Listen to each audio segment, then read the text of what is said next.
glass of wine shattered on her shoulder, and the room fell silent. No one dared look.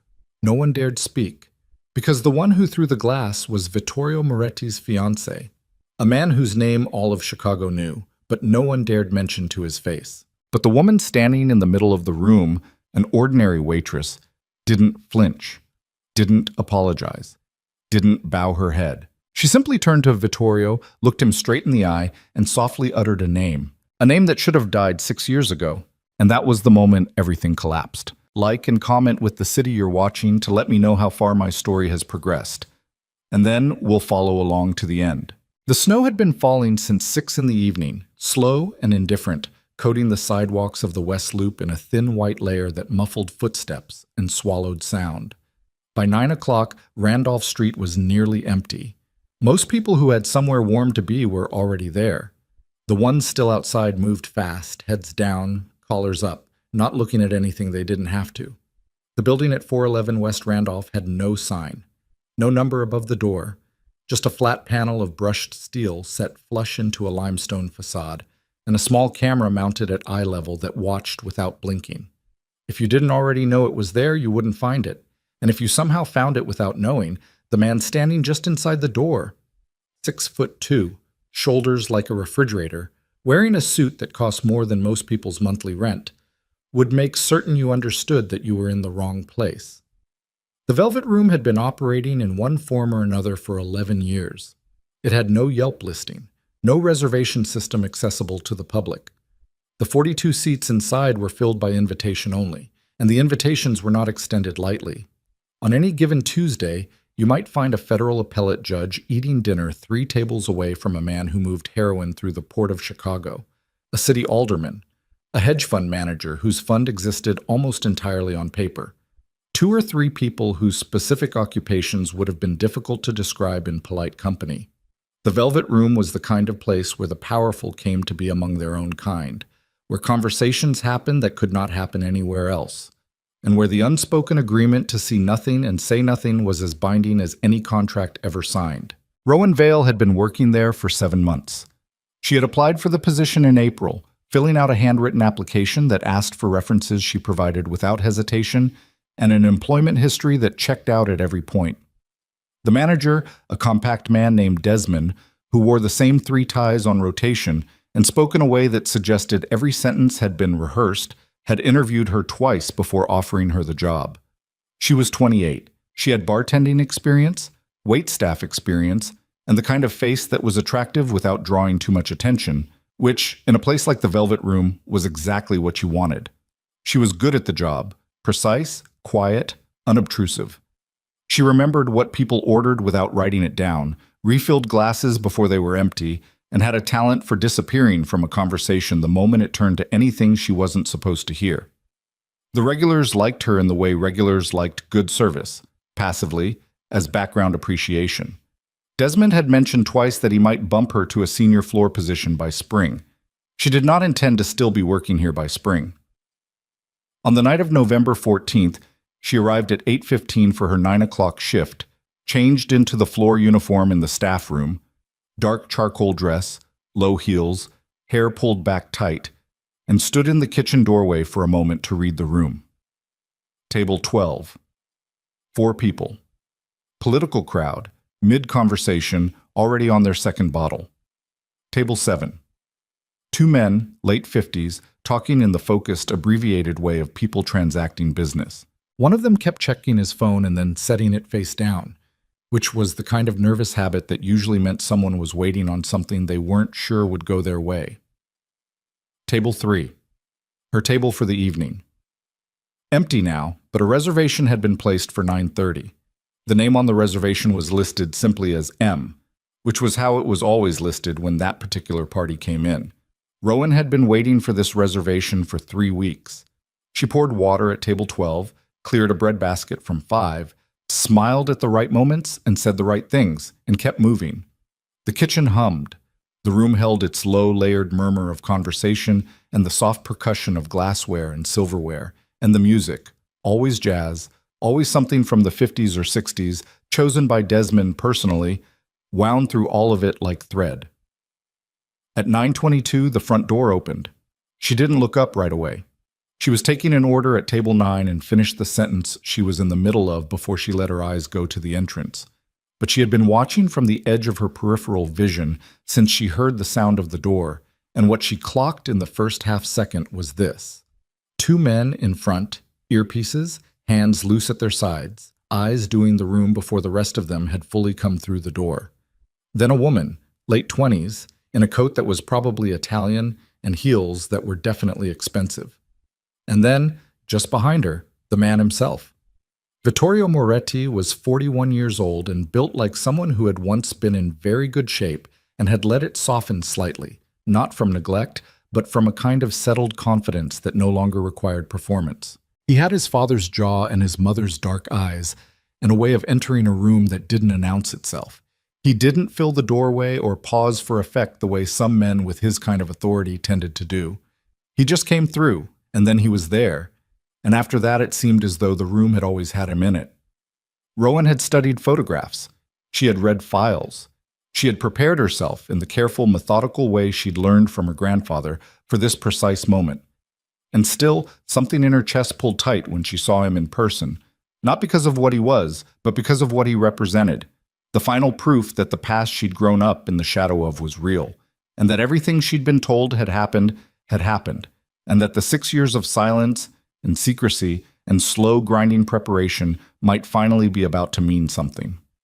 She gave the order to the kitchen and went to table 3. "Good evening," she said. "My name is Rowan. I'll be taking care of you tonight."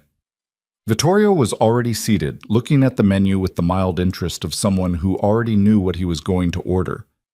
The woman, Celeste Hartwell, Rowan knew her face, knew her name, knew who her father was, sat across from him and held her menu up like a shield. The 2 men with earpieces had taken positions near the bar. "Water," Celeste said, without looking up. "Of course." Rowan set the menus for the additional settings. The table was laid for 4, but only 2 had arrived, and poured water from the carafe. Vittorio glanced up briefly, looked at her, and then looked back at the menu. Nothing in his expression shifted, but she noticed that he did not look away at exactly the same speed that people usually looked away. A half-beat longer, like a man who had trained himself to register things without appearing to. She came back with the wine list and stood at a respectful distance while Celeste interrogated the sommelier who had appeared beside her, asking questions about the Burgundies in a tone that managed to suggest she already knew the answers and was testing him. Vittorio said nothing. He had put down the menu, and he sat with one forearm resting on the table and his gaze fixed somewhere in the middle distance, patient in the way of a man accustomed to waiting. The first hour was unremarkable. Rowan took their order: duck breast for Vittorio, a salad, and then sea bass for Celeste, a Barolo that the sommelier selected and Celeste approved after making him pour 2 ounces and wait while she tasted it. Rowan moved around the table efficiently, brought bread, cleared plates between courses, refilled glasses when they dipped below the invisible line. It was during the main course that it happened. Celeste flagged her over with 2 fingers, the way you'd call a taxi, and when Rowan arrived at her elbow, she said, "This is wrong." Rowan looked at the plate: sea bass, as ordered, roasted fennel, lemon butter sauce served on the side because Celeste had specified on the side. "I'm sorry," Rowan said. "What can I correct for you?" "The sauce." Celeste set her fork down. "I said on the side. That is clearly not on the side." The sauce was in a small ceramic ramekin positioned an inch to the right of the plate. Rowan had placed it there herself. "The sauce is in the ramekin beside your plate," Rowan said, keeping her voice level. "Separate from the fish." Celeste stared at her for a moment, with the particular expression of someone who has been corrected and intends to make the person who corrected them regret it. "I know what a ramekin is. I said I wanted it on the side. On the side means a separate dish, not this." She waved her hand at the ramekin dismissively. "Take it back. And tell the kitchen the presentation was unacceptable." Rowan said, "The ramekin is a separate dish." The table went quiet. Across from Celeste, Vittorio had stopped eating. The quiet spread. The tables nearby had registered something in the air, the particular frequency of a conflict in progress. And conversations had fractured into half attention, people still speaking but no longer fully present in their own words. Celeste set down her wine glass with a deliberateness that was its own kind of threat. "Excuse me?" "The sauce is served in a ramekin on the side of your plate," Rowan said. "That is the standard interpretation of a side service. I'm happy to have the kitchen plate it differently if you prefer, but the current presentation is correct." Vittorio had not moved. He was watching now, not overtly, not in a way that drew attention to itself, but Rowan could feel the quality of his attention change. The distracted patience from before was gone. Something else had replaced it. Celeste's chin lifted. "Do you know who I am?" "I know your name," Rowan said. "Would you like me to speak with the kitchen about replating?" The color that came into Celeste's face wasn't the hot flush of someone embarrassed. It was the cold, controlled rage of someone who had never once in her adult life been in a room where she was not deferred to, where her displeasure was not immediately treated as the highest priority in the room. She looked at Rowan the way people sometimes look at objects that have malfunctioned, not with anger, but with a kind of baffled offense that the world had produced something so inconsiderate as to fail on her. "Kneel," she said. The word landed in the room like a dropped weight. Even the jazz seemed to hesitate. Rowan looked at her. "Pardon?" "Kneel down in front of me." Celeste's voice was very calm and very cold. "If you cannot understand basic instructions when they're spoken, perhaps you'll understand them from a lower position." No one at the surrounding tables was pretending to talk anymore. Rowan stood where she was. She did not shift her weight, did not look around the room or at Vittorio or at the men near the bar. She looked at Celeste Hartwell, and her face gave nothing away. Not fear, not indignation, not the reflexive apology that Celeste was clearly expecting. And she said quietly and without heat, "No." The silence that followed was different from the earlier quiet. This was the silence of a room that had stopped breathing. Celeste stood up from her chair. She had the particular slow precision of someone whose fury has found its form. She reached across the table, picked up the half-full wine glass from Vittorio's place setting without looking at him, and threw it, not at Rowan's face, at her shoulder, deliberate, aimed, the way you throw something at an animal you want to drive back. The glass hit the joint of Rowan's shoulder and shattered, and the red wine spread across the shoulder of her charcoal dress in a dark stain, and a piece of the broken stem caught the skin just below her collarbone and left a thin red line that beaded with blood. The room was absolutely still. Rowan did not move. She absorbed the impact. There was no other word for it. The way a wall absorbs something thrown against it. Upright. Unbroken. Her expression had not changed. Her breathing had not changed. She stood there with wine and blood marking the front of her dress, and her hands at her sides and her eyes still on Celeste's face. Desmond had appeared from somewhere near the bar, moving fast and low. Vittorio pushed back his chair and stood up. "Celeste." His voice was quiet, not loud, the kind of quiet that is worse than loud. "We're done with dinner." Celeste looked at him. Something in her face rearranged itself, the cold fury shifting into calculation, reading him, trying to determine how much control she still had. "Vittorio, this woman," I said, "we're done." The two men near the bar had started moving toward the table. Celeste held herself perfectly still for 3 seconds, and then she picked up her clutch from the chair beside her and walked toward the exit without looking at anyone. One of the earpiece men fell in beside her, the other stayed. Desmond reached Rowan and put his hand on her arm and started to steer her toward the kitchen. She let him move her 2 steps and then stopped. Vittorio was still standing at the table. He was looking at her, not with the evaluating, measuring look from before, with something else, something sharper, more uncertain, like a man who has just seen a thing he cannot immediately explain and is deciding whether to be unsettled by it.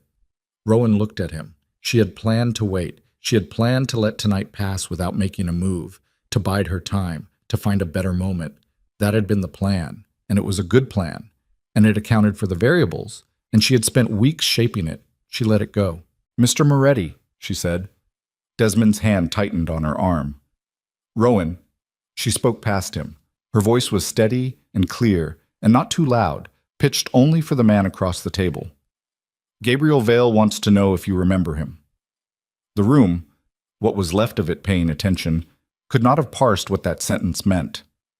The name would have been meaningless to everyone in the Velvet Room except the man it was addressed to, but Vittorio Moretti heard it. She watched it hit him, watched the stillness that came down over his face like a shutter closing. Not blankness, but the sudden, absolute controlled withdrawal of a man who has just heard something that has reached past every layer of protection he has spent years building and touched something raw and unguarded beneath. His jaw tightened. The muscle in his cheek moved once. He said nothing. He looked at her for a long time, long enough that Desmond had stopped trying to move her, long enough that the remaining security man had clocked the exchange and gone still. Then Vittorio reached into the inside pocket of his jacket, set 4 folded bills on the table without counting them, and walked toward the exit. At the door, he stopped, did not turn around. "Lock up," he said to the security man. And then he was gone. Rowan stood in the middle of the dining room of the Velvet Room with wine drying on her dress and blood drying at her collarbone, and the jazz had come back on. Coltrane, she thought, something from the late 50s. And the remaining guests were slowly, carefully, returning to their own conversations, and Desmond was speaking to her in a low, urgent voice about whether she was hurt and did she need to sit down. "I'm fine," she said. "Rowan, what you just said to him. I know. Do you understand what—" "Yes," she said. "I know exactly what I just did." She didn't sleep that night. She sat in the apartment on Wabash with the lights off and the window cracked 2 inches despite the cold, listening to the sound of the city below. And she thought about her grandfather and the 6 years of careful work and the moment when a glass had shattered against her shoulder and she had felt, not fear, not pain, but a kind of absolute clarity, like a compass finding north. Gabriel Vale had chosen her for this because she was steady, because she did not panic and did not freeze, and did not let the moment override the plan. He had tested her in 100 small ways over the 6 years since she'd come to live with him in Lisbon, and she had passed the test not through some particular hardness, but because she had learned to be patient, because she had learned that the most dangerous thing in any situation was the impulse to act before the ground was solid. She had acted before the ground was solid tonight. She knew that. She had thrown the plan out because a woman had thrown a wine glass at her, and the look on Vittorio Moretti's face across that table had told her that this was the moment, not some carefully chosen future moment, but this exact one, because he'd seen something in her that he hadn't expected, and the window was open, and windows did not stay open. Her phone was on the table in front of her. She had a number memorized, not stored, memorized, that she was supposed to call only in specific circumstances. She picked the phone up and dialed. It rang 4 times. Then a voice, old but precise, with the very slight accent of a man who had spoken Portuguese for so long that it had worn grooves in his American English. "Rowan, I made contact," she said. A pause. "How?" "I said your name." Another pause longer. She could hear faintly the sound of the Atlantic wind through a cracked window on the other end of the line. Lisbon. 3 in the morning there, her grandfather sitting in the small study above the harbor with his papers and his coffee, and the patient, exhausted discipline of a man who had been waiting 6 years for the world to align. "That wasn't the plan," he said.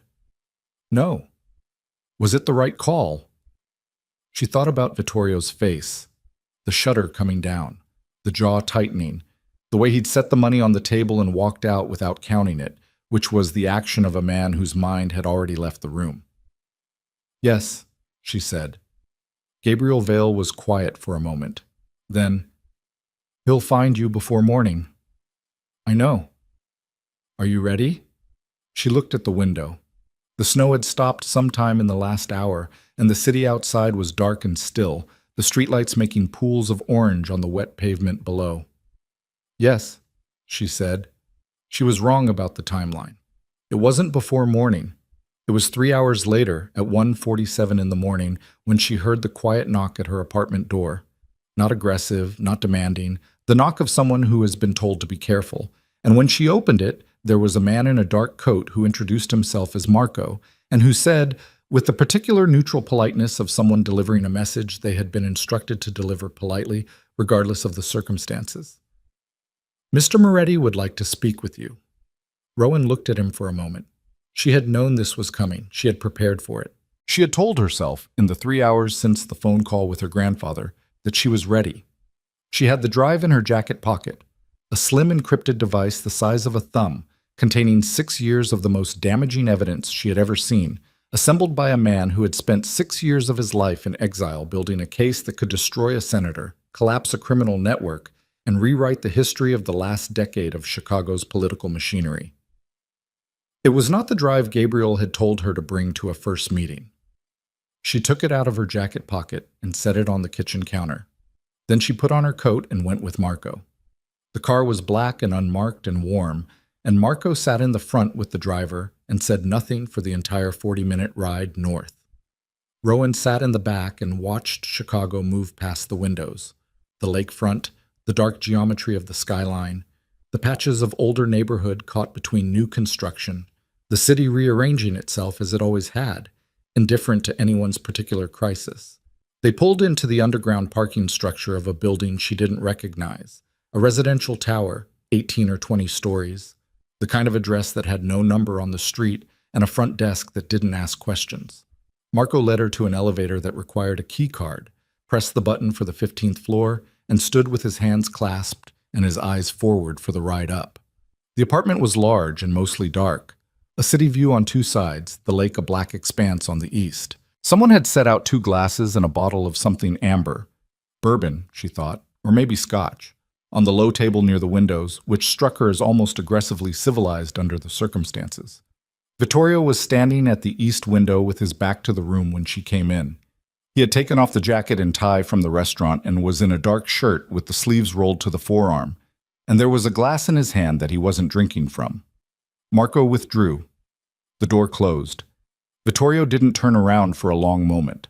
When he did, he looked at her the same way he'd looked at her in the restaurant, with that sharp, unsettled focus that she had clocked then as genuine and now understood was rare.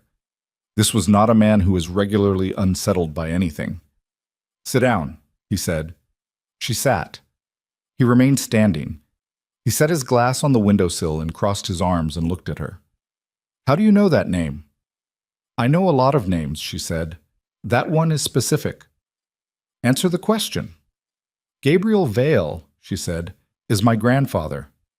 The quality of the silence that followed was different from the silence at the restaurant. There, the silence had been public, witnessed, a communal held breath. This was private, the particular quiet of 2 people in a room together with something large and unspoken between them. Vittorio uncrossed his arms. He picked up his glass again and looked at it without drinking. "Gabriel Vale is dead," he said. "He isn't. I have reason to know otherwise." "You have reason to believe otherwise," she said. "That's different." He looked at her. The muscle in his jaw had tightened again, and she recognized that as the outward sign of something internal being recalibrated. A man running figures in his head, adjusting the landscape of what he'd believed was true. "How long has he been alive?" 6 years. He let everyone believe he had to. She kept her voice level. Not adversarial, not placating, just direct. He found something. And when you find something like that, and you don't have proof yet, and the people you found it about are powerful enough to make you disappear without difficulty, staying dead is the only viable option. Vittorio was quiet. "What did he find?" he said finally. Rowan looked at him. She thought about the drive on the kitchen counter of her apartment on Wabash. She thought about Gabriel's voice on the phone 3 hours ago. She thought about the way her grandfather had spent 6 years building something in silence and exile, and the fact that she was here, and the fact that Vittorio Moretti was standing in front of her looking more uncertain than a man like him should ever look. "He found everything," she said, "and I can prove it." The city glittered through the glass behind him. He held her gaze and she held his, and neither of them moved. She could feel it, the thing shifting in the room between them. Not trust, not yet. Not anything close to trust, but something cracking open, some sealed thing beginning to give. "Show me," he said. And everything that came after began there, in that dark apartment above the lake, with those 2 words and the quiet weight of everything they committed him to. Phần 1 kết thúc tại đây. Sang phần 2, Rowan trở lại lấy drive, nhưng căn hộ của cô đã bị lục soát. She went back to the apartment on Wabash at 3:15 in the morning, and she knew before she put the key in the lock. The door was closed. The lock was intact. There was no visible sign that anything had been disturbed, but there was a smell. Very faint, something chemical and synthetic beneath the stale coffee and radiator heat smell of the apartment. And the chain lock, which she always hooked when she left, even for 20 minutes, because Gabriel had taught her that the small habits were the ones that kept you alive, was hanging loose against the door frame. She did not go in right away. She stood in the hallway and breathed slowly and listened. Nothing moved inside. No sound. She pushed the door open and stayed in the door frame and looked. The apartment looked undisturbed. That was the first thing, and it was wrong, because people who search a place in a hurry leave traces, a drawer not quite flush, a cushion at a slightly different angle, and people who search a place carefully and leave it looking undisturbed are doing so deliberately, which meant they were not trying to hide that they'd been there. They were trying to let her know they'd been there without showing her exactly what they'd taken or found. The drive was gone from the kitchen counter. She stood very still for a moment, looking at the empty space where she'd set it. Then she went to the bedroom, pulled the loose baseboard from the wall behind the radiator, and checked the secondary cache. The backup drive was still there, smaller, older, containing an earlier layer of Gabriel's files, not the full picture, but enough. She pocketed it, replaced the baseboard, and went back to the kitchen. She turned on the tap and let the water run and stood at the sink and thought. The drive she'd left on the counter had been encrypted with a key that existed only in two places: her memory and a sequence of notations in a ledger in Gabriel's study in Lisbon. Without the key, the drive's contents were inaccessible. Whoever had taken it knew that, or didn't know it, and would find out. Either way, they now knew two things: that she had physical evidence and that she'd been careless enough to leave it visible. She hadn't been careless. She had left it there deliberately because she'd been rattled. Rattled by the restaurant, by Marco's knock at the door, by the 40-minute ride through a city that suddenly felt like it was watching her. And she had made a decision in the moment that had been half instinct and half bad judgment.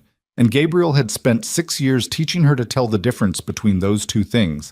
And she was not entirely sure, standing at her kitchen sink at 3:30 in the morning, that she'd gotten it right. She turned off the tap and called the number again. Gabriel picked up on the second ring this time, which meant he hadn't gone back to sleep, which meant he'd been sitting by the phone since she'd called an hour and 40 minutes ago. The apartment was searched, she said. A beat. The primary drive? Gone. Encryption? Intact. They can't open it without the sequence. They know it exists, he said. It wasn't a question. How many people knew you were going to Moretti tonight? Nobody. Marco came to my door. Moretti sent him directly. Then it wasn't Moretti who sent someone to your apartment while you were with him. Gabriel's voice was level, the way it always was when he was working through something he didn't like the shape of. Which means there's a third party. She had gotten there already. She said nothing and let him finish. Hartwell, he said. His people, she agreed. They've been tracking me. How long? I don't know. Long enough to know my address, long enough to move in the window when I left with Marco. She looked at the empty counter. They're faster than I thought. Gabriel was quiet for a moment. When he spoke again, the precision in his voice had sharpened into something that was almost but not quite fear. The backup? With me. Good. Rowan. He paused. You need to go back to Moretti. I know. Tonight. I know, Gabriel. Because if Hartwell's people have been watching you, they saw you go in with Marco. They know you made contact, and if they've calculated that Moretti is a threat to them, they'll move on him, she said. I know. I'm going. She left the apartment and didn't look back at it. She had never assumed it was permanent. Marco was waiting in the car outside, which told her that Vittorio had anticipated this, or that he'd had someone watching the building since she'd left, which was slightly different and equally unsurprising. She got into the back seat. Marco looked at her in the rearview mirror, registered the coat and the tight set of her jaw, and said nothing. He pulled into traffic. My apartment was searched, she said to the mirror. Marco's eyes didn't move from the road. Mr. Moretti will want to hear that. I know. At the building, In the elevator, she thought about what she was going to say, and how she was going to say it, and whether Vittorio Moretti would believe her. Then she stopped thinking about it, because Gabriel had told her a long time ago that the worst thing you could do going into a difficult conversation was over-prepare. That people who over-prepared answered the questions they'd rehearsed answers to, not the questions they were actually asked, and that the gap between those two things was where everything fell apart. Vittorio was no longer at the window when she came in. He was sitting on the low couch facing the table where the bourbon was, and there was a second man in the room now. Mid-40s, compact, with close-cropped gray hair and the particular stillness of someone who had at some point in his life been trained to be patient in rooms like this. He didn't stand when she came in. He watched her with the flat, assessing look of someone who has already been briefed on her. "My apartment was searched," she said, before Vittorio could speak. "Sit down. While I was with you, someone went in and took Rowan." His voice cut across hers. Not loud, just final. "Sit down." She sat.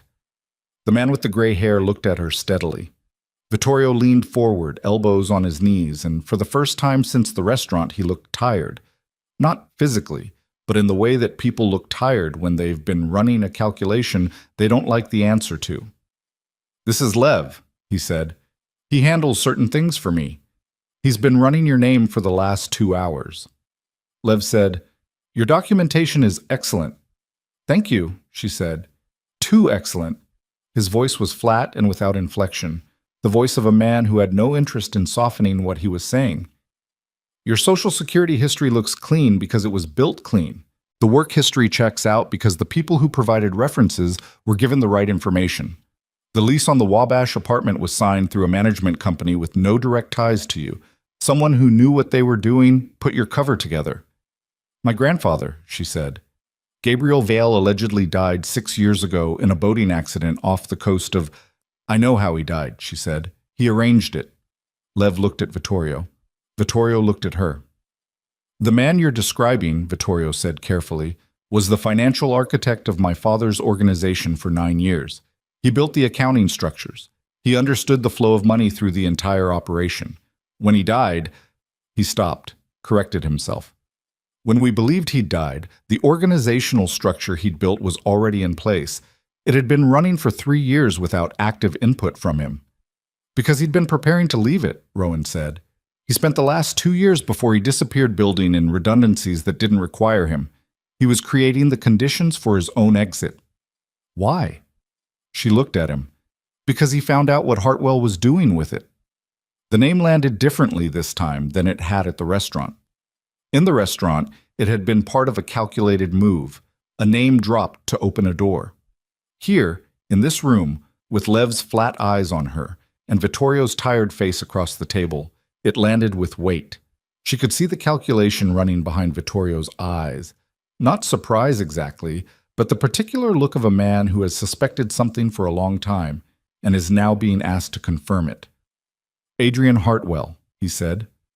"Yes." "Senator Hartwell." "Yes." "Celeste's father." "Yes."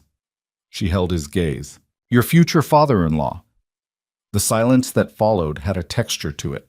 Lev had gone very still. Vittorio looked at the bourbon glass on the table and did not pick it up. "Tell me what Gabriel found," he said. So she told him. Not everything. The full picture was in the drives, and the drives were what she had instead of a complete verbal account, but enough.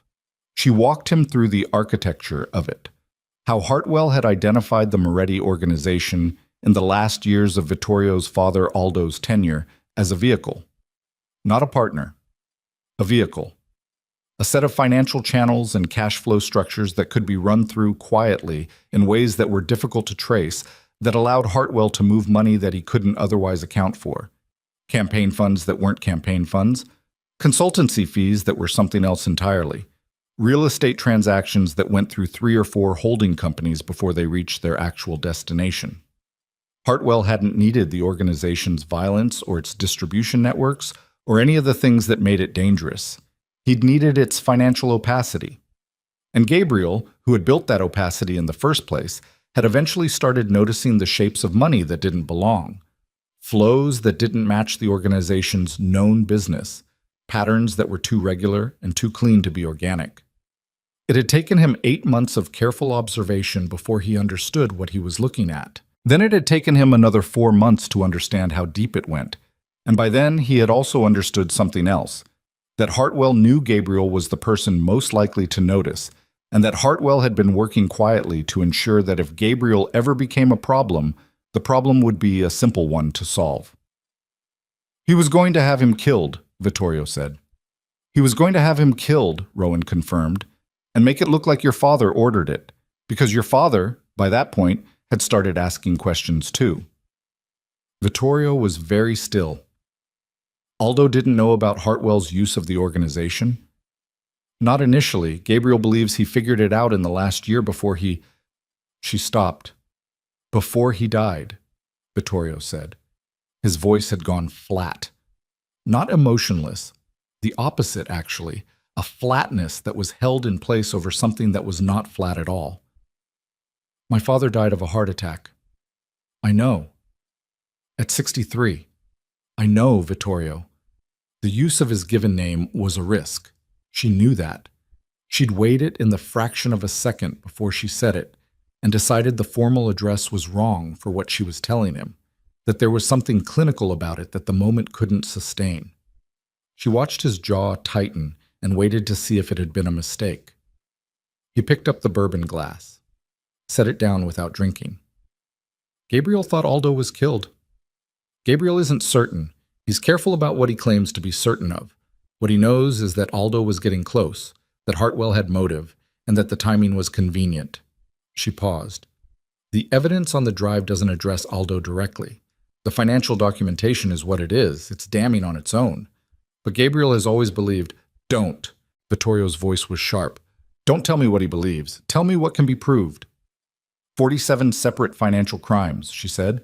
Money laundering across 16 accounts, 9 of which are tied directly to Hartwell's Senate campaign infrastructure. Bribery of 3 sitting federal judges and 2 state prosecutors. Political manipulation of 3 federal investigations over 7 years. And the specific use of Moretti Organization financial channels to move approximately $63 million in funds that cannot be legitimately accounted for. The number settled in the room. Lev exhaled slowly. Vittorio looked at her for a long moment. Where's the drive now? She held his gaze. Someone took it from my apartment tonight. The unencrypted. It's encrypted. They can't open it. She reached into her coat pocket and produced the backup. Slid it across the table. This is the secondary.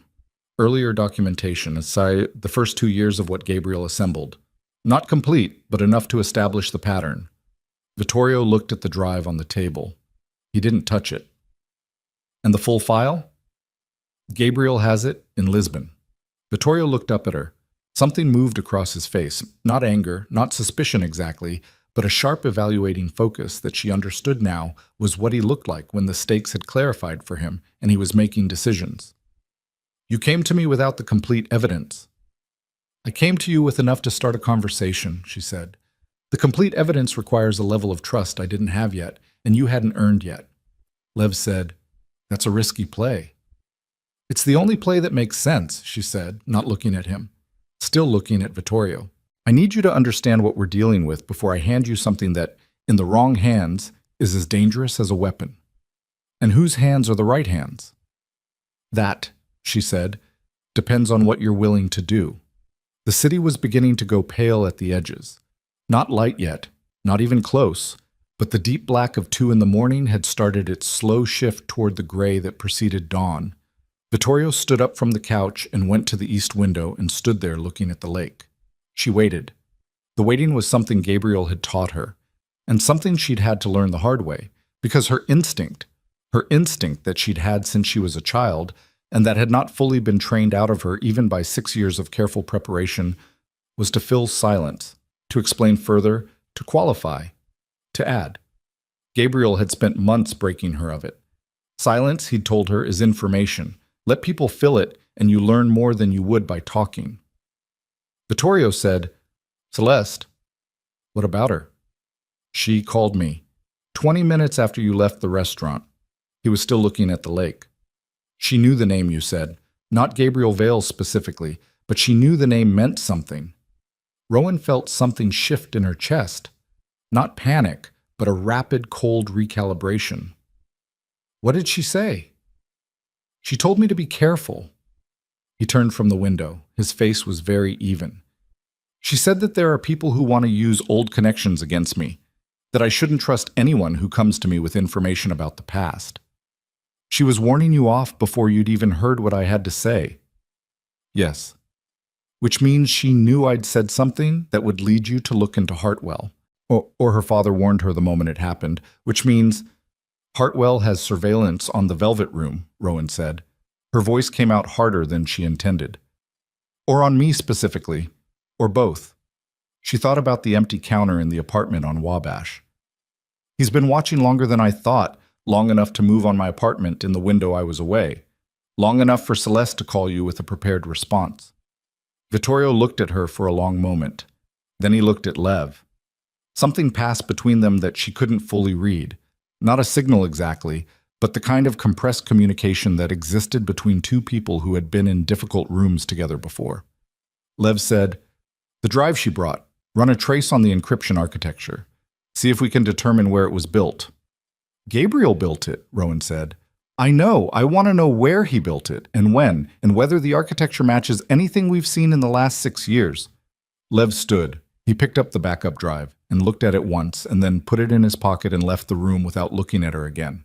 Vittorio sat back down. He looked exhausted in a way that had nothing to do with the hour. "My engagement to Celeste was announced 4 months ago," he said. "It was mutual, strategic.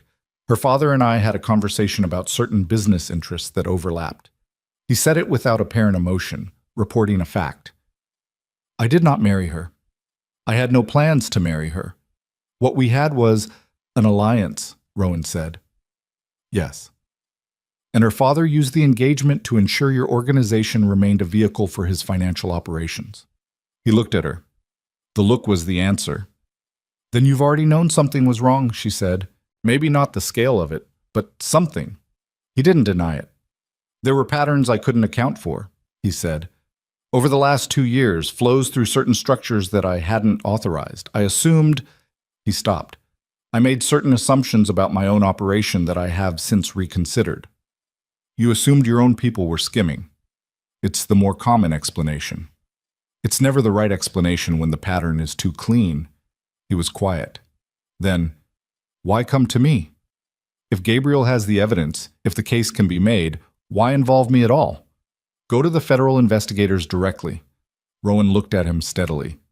"Because the federal investigators who would be assigned to this case have already been compromised. 3 of them, directly. The others, the ones who haven't been bribed, operate in a structure where Hartwell has enough political influence to have the investigation buried before it gains traction." She paused. "You have things we don't. People who owe you, leverage in places we can't reach. And you have motive because Hartwell has been using your operation without your consent and you didn't know it. And that is a problem," Vittorio said quietly. "Yes." He looked at her. The room was getting lighter in the way rooms got lighter just before dawn. Not from the sun, which wasn't up yet, but from the sky losing its darkest density. She could see his face more clearly now than she had an hour ago. "My father," he said, "trusted Gabriel Vale more than anyone else in the organization. I know. He said once that Gabriel was the only man he'd ever met who was smarter than the room he was in." Something moved in his face. Something old and complicated and not entirely resolved. "He never said that about anyone else. Not ever." Rowan said nothing. "If Gabriel Vale is alive," Vittorio said, "and if what you're telling me is true." He stopped, looked at the table. "I want to meet him." Before she could answer, Vittorio's phone, on the table beside the bourbon, lit up. He looked at it. His face went very still. She could not see the screen from where she was sitting, but she could see what the message did to him. The way the stillness that descended was different from the controlled stillness she'd been reading all night. This was the stillness of someone who has just seen something they were hoping they wouldn't see. He set the phone down and looked at her. "The message is from Celeste." His voice was entirely flat. It says, "Tell her that Gabriel's location in Lisbon is no longer a secret, and that the next move belongs to her father." The air in the room changed. She felt it on her skin. A cold, total clarity, the kind that came when the last option closed. Hartwell knew where Gabriel was, and the clock that had been running in the background of everything. Every careful step of the 6 years, every encrypted file, every false identity, every patient year in the exile on the Lisbon hillside. That clock had just stopped. She was already moving before Vittorio finished reading the message aloud. Not running. She didn't run, because running was panic, and panic was the enemy of the next 60 seconds, which were the only seconds that mattered right now. But she was on her feet and her hand was in her coat pocket finding the backup drive, and her mind was running the sequence. Lisbon, Gabriel, the study above the harbor, the phone that rang 4 times before he answered, the window that was open 3 inches against the Atlantic wind. "I need to call him," she said. Vittorio was already handing her his phone. "Use mine. Yours is compromised."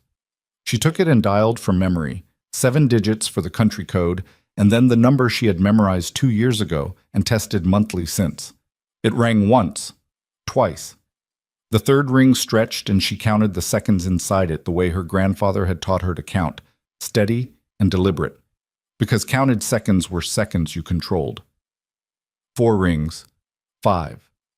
The line connected and she heard breathing before she heard words, and the breathing was wrong. Too fast, too shallow, the breathing of a man who had been moving. "Gabriel." "I know." His voice was strained in a way she had never heard before. Not frightened. Gabriel Vale did not frighten easily. She had never in her life heard him frightened, but compressed, working hard to stay level. "I know. They came to the street an hour ago, 2 vehicles. I've been waiting to see if they'd move." "Have they?" "Not yet. They're watching the building." She let out a breath. "Can you get out?" "There's a back way through the laundry room to the alley off Travessa do Forno. I used it 2 years ago when I thought I'd been followed from the market." A pause. The sound of something being set down. "Rowan, the ledger." The ledger. The sequence of notations that unlocked the primary drive. The only copy of the encryption key that existed outside her memory. "Where is it?" "Study, 3rd shelf, behind the Portuguese grammar. It's in a blue cover with no title." "Gabriel, you need to take it with you." "I know. I'm going for it now." She heard movement, footsteps on the old tile floor of the study, the particular sound she knew from 100 phone calls and 2 visits in 6 years. "Rowan, listen to me. If I can't get out, don't. Listen." His voice sharpened. "The first notation in the ledger is a false entry. It's there to mislead anyone who gets the book before they get the drive. The actual sequence begins on page 47, the 3rd column, reading in reverse. You understand? Page 47, 3rd column, reverse. Yes, if something happens to me, nothing is going to happen to you. Rowan." He said her name the way he'd always said it when she was arguing with something that was already true. Patient, final. "If something happens to me, the sequence is enough to open the primary drive. The primary drive is in the false bottom of the left-hand desk drawer. The false bottom releases from underneath if you press the back left corner upward." He paused. "Do you have all of that?" She repeated it back to him. Her voice was steady. She was aware distantly of Vittorio standing 3 feet away, not speaking, listening, his face doing the particular nothing face of a man absorbing information he has not yet begun to process. "Good," Gabriel said. "Now go. Do what needs to be done." "I'll call you back in 30 minutes. 30 minutes, he agreed. The line went dead. She handed the phone back to Vittorio and turned to face him and said, "I need to get to Lisbon." He looked at her for a moment. Then he said, "How long has he been there?" 4 years at that address. Before that, he moved every 6 months. And Hartwell's people found him. Apparently. How? It was the right question, and she didn't have a good answer for it, which was itself information. It meant either there had been a surveillance gap she hadn't accounted for, or something had been compromised from their end, or something had been compromised from his end, and all 3 of those options led to the same place. Someone had talked, or someone had been careless, or there was a thread she hadn't found yet. I don't know, she said. Not yet. Vittorio looked at Lev, who had come back into the room at some point during the phone call and was standing near the door with his coat on. Wheels up in 90 minutes, Vittorio said. Lev said, I'll call the crew. And get someone to the Wabash apartment. Full sweep, every room, every device. He looked at Rowan. Was your phone ever in the apartment? Always. Then they have your call log. Every number you've dialed in the last 7 months. He paused. Including the number in Lisbon. She had known that the moment Lev said it, in the back half of the thought she'd been running since she'd seen the counter without the drive. She had known and not finished the calculation, because finishing it led here, to the place where the 7 months of careful, patient construction had a crack in the foundation, and the crack was the phone she had used without a second number, without a routing protocol, because Gabriel had said the number in Lisbon was clean, and she had believed him, and she had not been wrong to believe him, but she had been wrong to assume that clean was permanent. Yes, she said, I know. Vittorio held her gaze for a moment, and then he nodded once, not with satisfaction, but with the grim efficiency of a man who has identified the problem and is moving past it. Pack what you need. Marco will take you back to the Wabash apartment for 20 minutes and then to the airfield. Bring nothing that's been connected to that phone. She thought of the apartment, the sparse, careful space she had assembled over 7 months. Nothing in it she hadn't chosen deliberately, nothing sentimental except the photograph of her grandfather she kept face down in the drawer of the bedside table because looking at it too often made her miss him in a way that was counterproductive. She'd been trained to travel light. Everything that mattered was either in her head or in the backup drive in her pocket. I don't need 20 minutes, she said. They were in the air by 5:45, climbing east into a sky that was beginning to bleed red at the horizon. Vittorio, Rowan, Lev, and 2 other men she hadn't been introduced to, but who moved with the quiet competence of people who had done this kind of travel before. The plane was small and fast, and had no airline markings. Lev spent the first hour on a satellite phone and the next hour on a laptop. Vittorio sat across from Rowan and said very little, which she understood was his way of processing. Not silence out of distance, but silence as a working condition. Somewhere over the Atlantic, he said, Tell me about him. She looked up from the window. Gabriel? Yes. She thought about how to answer. The factual version was easy. 71 years old, born in New Haven, educated at Wharton, spent 15 years in legitimate financial work before being recruited into the Moretti organization's accounting structure by Vittorio's father, Aldo, 22 years ago. But Vittorio already knew the factual version, or most of it. He's careful, she said. Careful in a way that most people don't sustain.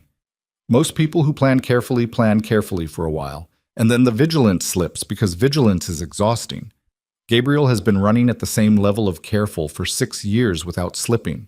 She paused. It costs him. He doesn't sleep well.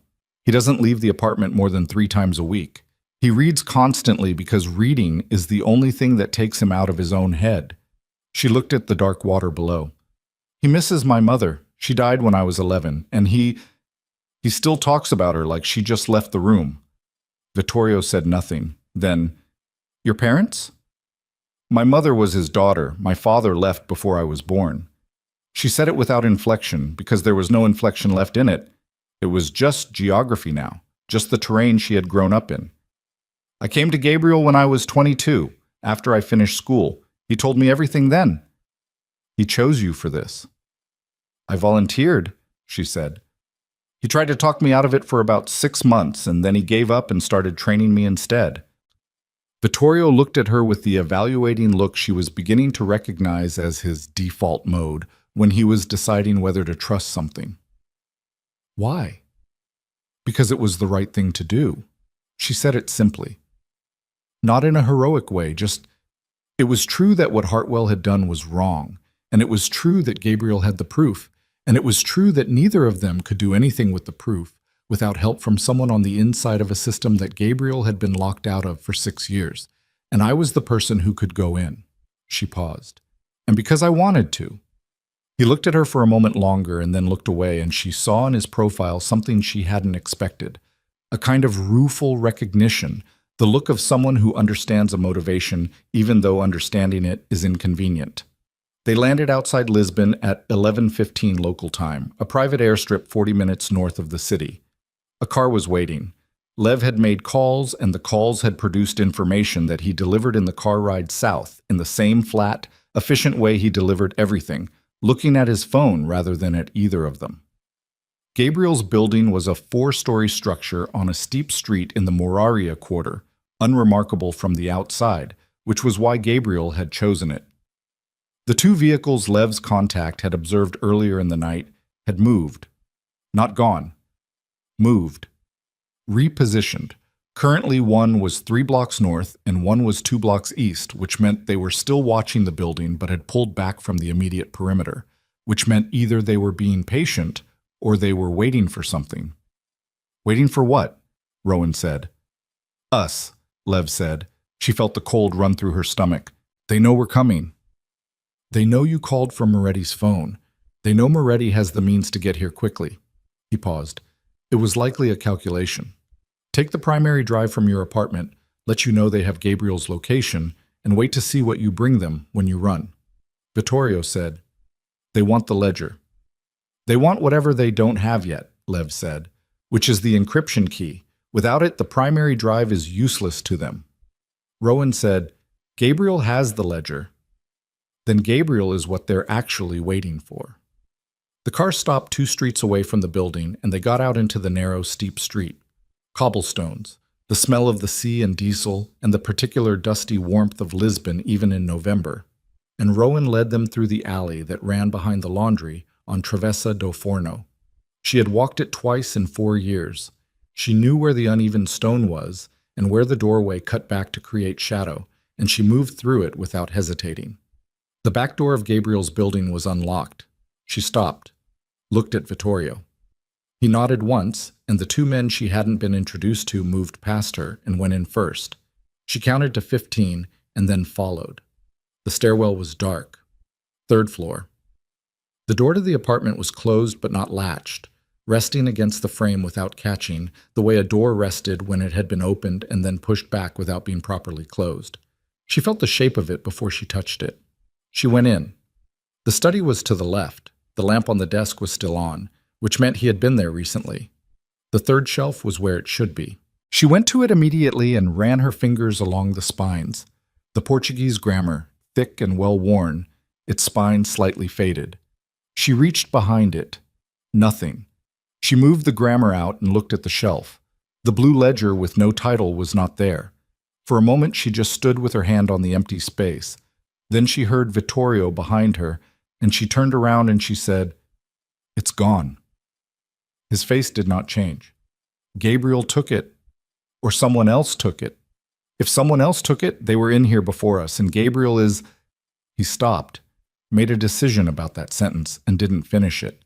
She turned back to the shelf and kept looking. The other books were undisturbed, no signs of a fast, panicked search. No books pulled and replaced at wrong angles. If someone had come in and taken the ledger, they had known exactly where it was. They had known exactly where it was. She stood very still with that thought, her hands dropped to her sides. Vittorio. He heard something in her voice. He came to where she was standing and looked at the shelf. Someone told them where it was, she said, or Gabriel moved it before he left. He told me where it was 20 minutes before we got here. She turned to look at him. Her voice had gone very quiet and very flat, because the thing she was working out was the kind of thing you had to be flat to work out, or it would pull you under before you finished the thought. He told me exactly where it was. He said 3rd shelf behind the Portuguese grammar. He said it like he was reading from a list, and now it's not there. Vittorio was looking at her steadily. Who else knew the location, he said. No one. Just Gabriel. Are you certain? She looked at him. The question was a fair one, and she hated it for being fair. Was she certain? She was certain that Gabriel had not told her of anyone else. She was certain that the address in Lisbon had been known only to the 2 of them for 4 years. She was certain that the phone line Gabriel used was a prepaid device changed every 3 months. She was certain of all the things she had built her certainty on, and all of those things were still true, and the ledger was still not there. She went to the desk. The false bottom of the left-hand drawer shut. Gabriel had told her this too, on the phone less than 3 hours ago. She opened the drawer, reached underneath, pressed the back left corner upward. The false bottom released. The primary drive was there. A slim black device, no markings, identical to a dozen others available in any electronics store. She took it out and held it in her palm. They hadn't found it. They had taken the ledger and left the drive, which meant either they hadn't known about the false bottom, or they had known about the ledger and not the drive, or, and this was the thought she didn't want to finish, they didn't need the drive because they already had a way into it. "Rowan," Lev's voice from the door. She turned. His face was doing the careful nothing face. "My contact just sent through something." She waited. "Surveillance footage from the street. North approach. 40 minutes ago." He looked at his phone. "There's an individual leaving the building from the front entrance, carrying a bag." "Gabriel," she said. "Yes." He paused. He got into the vehicle that was parked 3 blocks north. The silence was complete. She heard it. She heard the shape of it. She understood what Lev was telling her and what it meant, and she stood in the study with the primary drive in her hand and her grandfather's lamp still warm on the desk, and she understood, and she could not. For the first time in 6 years, for the first time since the beginning of all of this, she could not find the next step in her head. Vittorio moved into the room and stood beside her. He did not touch her. He looked at her face, and whatever he saw there, he waited because he was a man who had learned that some moments required waiting, and this was one of them.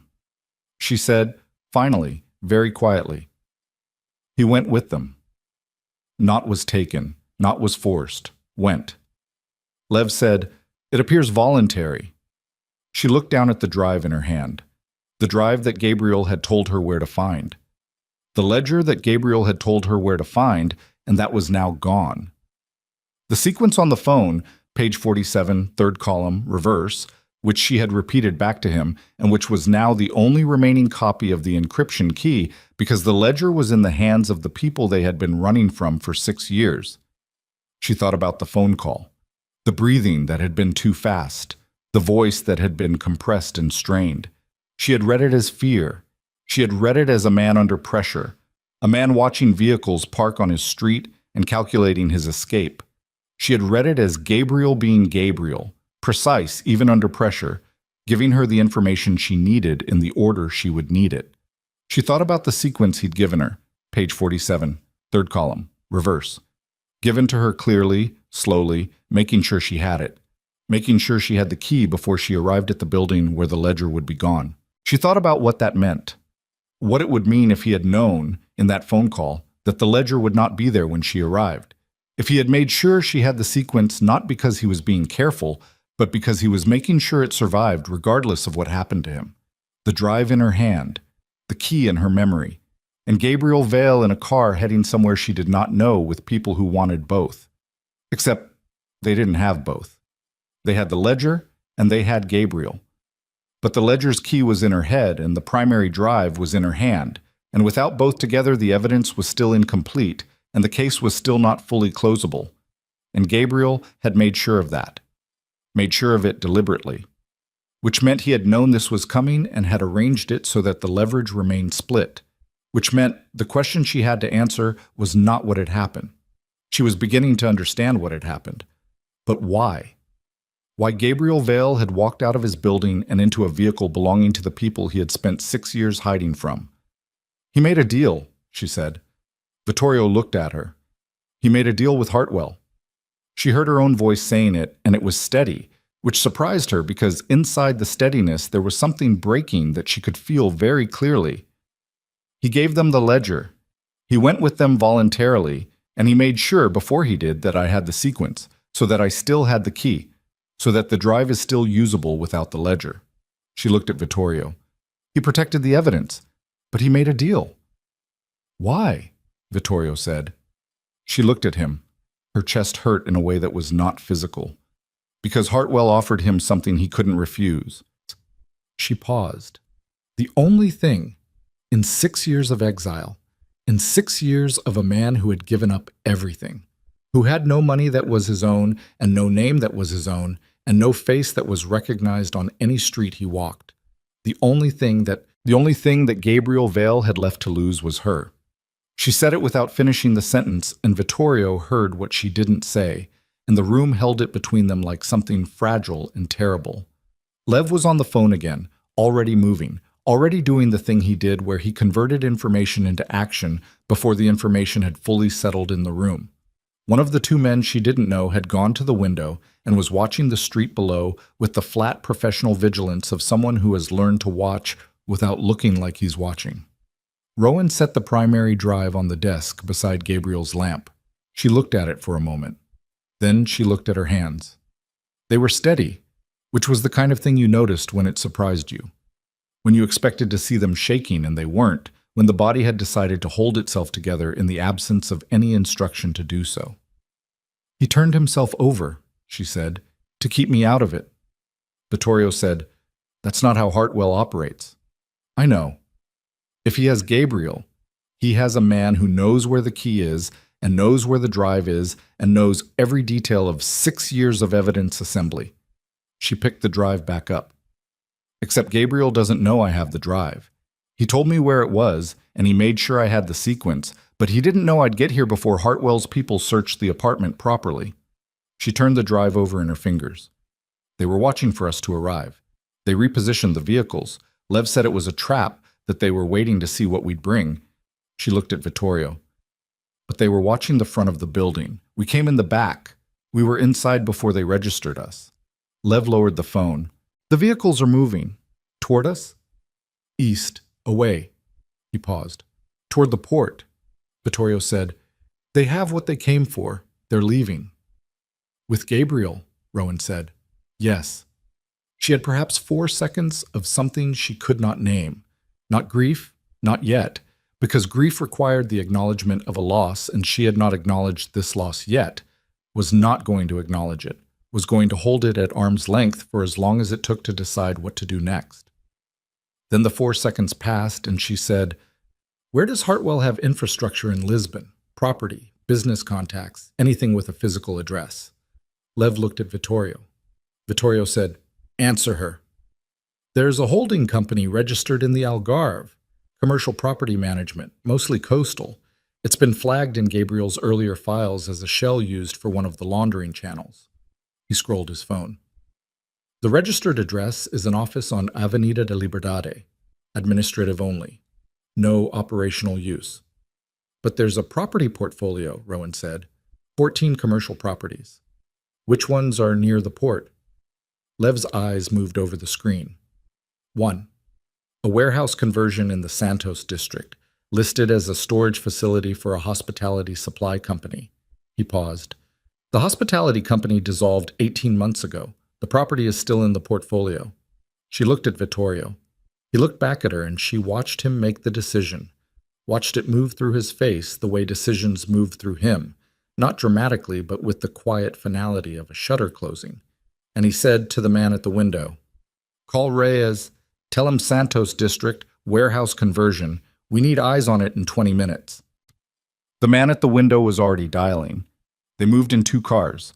Rowan in the second car with Vittorio, Lev in the first with the 2 men she didn't know, and a third she hadn't seen before, who had appeared from somewhere in the building's street-level entrance, and who wore a jacket that was too heavy for the Lisbon November, and moved with the specific economy of a man who carried something beneath it.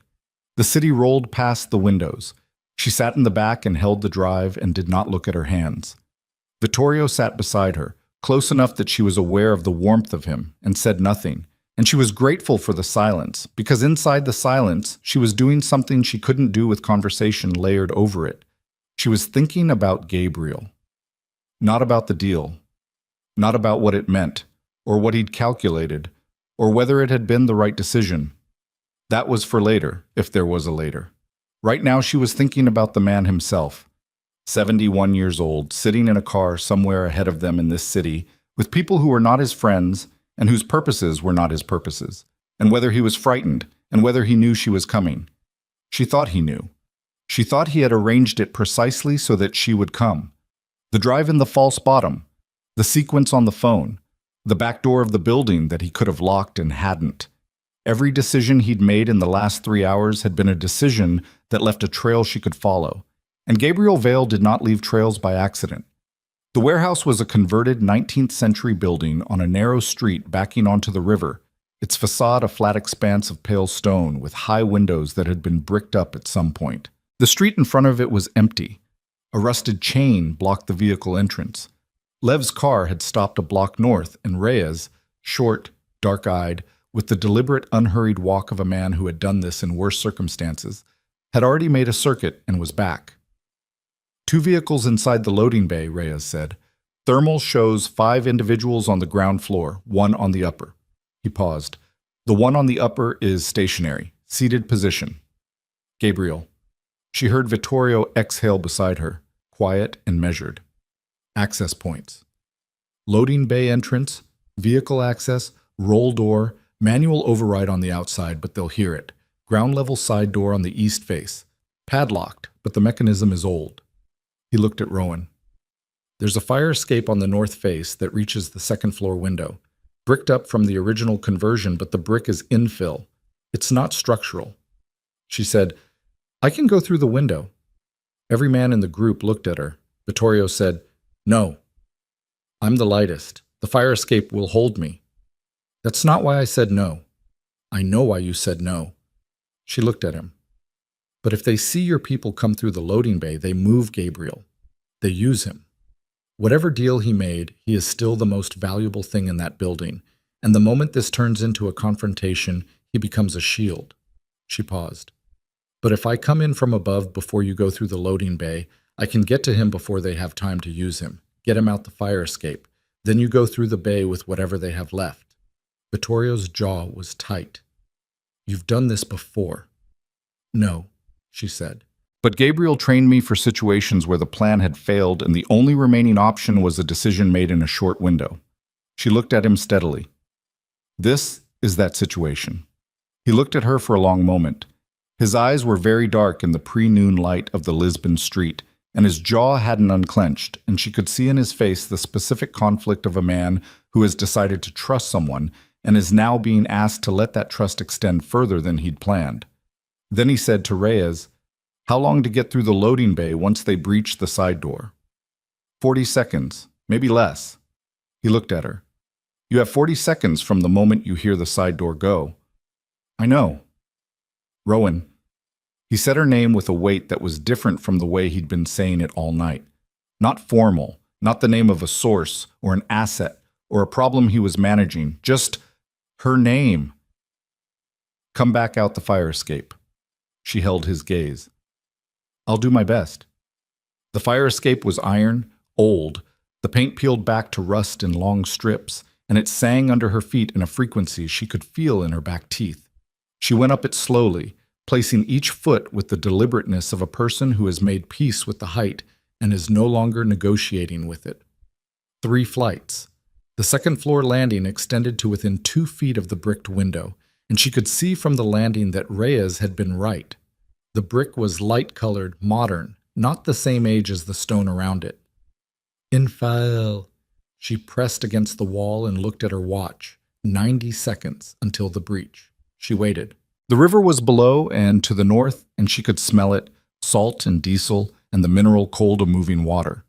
And the city was doing the mid-morning thing it did, the sound of traffic and voices compressed by the narrow streets into something that was almost ambient, almost comfortable. And she stood on the iron landing 3 stories above a Lisbon street with her shoulder pressed against 4 inches of infill brick, and she waited. She heard the side door. Not loud. A single sharp report, metal on metal, the sound of a padlock mechanism giving way faster than it wanted to. Then footsteps. Then silence, because Vittorio's people moved quietly. 40 seconds. She hit the brick with her elbow, once, hard, feeling it give more than she'd expected, the mortar already soft with age. And then again, and on the third impact, a section the size of her head came through, and she had her arm in the gap and was pulling at the edges, and the brick came apart faster than it had any right to, and then there was a space she could fit through. She went through it head first. The room on the other side was dark and smelled of old concrete and something chemical, cleaning fluid or paint or something worse. She landed on her hands and knees and came up immediately, not giving herself the second to register the impact. The room was empty. Storage space. A door on the far wall with light under it. She crossed to it and listened. Voices on the other side. 2, maybe 3. Speaking in English, which surprised her because she had expected Portuguese intermediaries. But then this was Hartwell's direct operation, not a subcontracted one, and Hartwell's people were American. She opened the door. The room beyond was large, occupying the full footprint of the warehouse's upper floor. The high bricked windows let in strips of daylight at angles, and in the center of the space, under the best of the light, there was a chair. Gabriel Vale was in it. He was tied at the wrists, zip ties, she clocked that immediately, and there was a bruise developing along his left cheekbone that hadn't been there in her memory of him. He was upright. His eyes were open. And the moment she came through the door, before any of the 3 men in the room had registered the sound and turned, his eyes found her and went through a sequence she watched like a message being transmitted. Surprise, relief, and then something harder, something that looked almost like resignation. The 3 men turned. 2 of them had guns already out, which told her they'd been on alert since the side door below. The third was older, heavy-set, wearing a jacket and tie that was wrong for the work he was apparently doing. And he had a phone in his hand that he was already looking at, which meant he'd heard the breach and was already calling it in. She said, "Stop." None of them stopped. She said louder, "I have the sequence." That stopped the man with the phone. He looked up. His eyes were the pale, flat color of someone who has spent a long time in rooms where the lighting was controlled, and they assessed her with the efficiency of professional assessment, who she was, what she carried, what she had just said. "Miss Vale," he said. "The encryption sequence for the primary drive," she said. "You have the ledger, but you know by now that the first notation is a false entry. You can't open the drive without someone who knows where the sequence actually starts." She looked at him steadily. "That's me." The man with the phone, she didn't know his name, he had the look of a man whose name was not important to the work he did, looked at her for a moment. Then he looked at Gabriel. Gabriel said nothing. His jaw was set and the bruise on his cheekbone had darkened while she watched, and she kept her eyes off it because looking at it would do something to her composure that she couldn't afford right now. "You're offering to trade the sequence," the man said. "I'm offering to make a new arrangement," she said. "The same arrangement Gabriel made with you, except with different terms." "And those would be?" "Gabriel walks out of here with me. You keep the ledger. I'll give you the sequence and you can open the drive yourselves." She paused. "You'll find that without the corroborating financial analysis that Gabriel assembled separately, the analysis that exists only in his head, the drive's contents are difficult to contextualize. $63 million moved through 16 accounts means very little without someone who can trace the specific routing sequences back to their origins." She looked at Gabriel briefly. "He is the only person who can do that, and he can only do it voluntarily." It was a bluff. Partial. The drive's contents were extensive enough to stand largely on their own, and federal financial analysts could reconstruct most of what Gabriel knew given enough time. But the key phrase was enough time, and Hartwell was running out of it, and this man with the phone knew that as well as she did. Below, something hit the loading bay door. The man's eyes moved to the floor for a fraction of a second, came back to her. His calculation was running, and she could see it running, and she had maybe 10 seconds before it finished. "The sequence," he said. "Gabriel walks first." Another impact from below. The roll door was going. She could hear Vittorio's people moving through the bay, not loudly, but the sound traveled up through the warehouse's bones, and the men with guns had heard it, and one of them had shifted his stance toward the interior stairwell, and the other had moved 3 feet left to cover the doorway she'd come through. The man with the phone held her gaze. "Tell me the sequence first." "That's not how this works," she said. "Miss Vale, you have approximately 20 seconds before the men who came in through the loading bay reach this floor," she said. "At that point, the negotiation is over and you have nothing. Cut him loose and I'll give you the sequence and you walk out of here with something. That's the arrangement." The man looked at Gabriel again.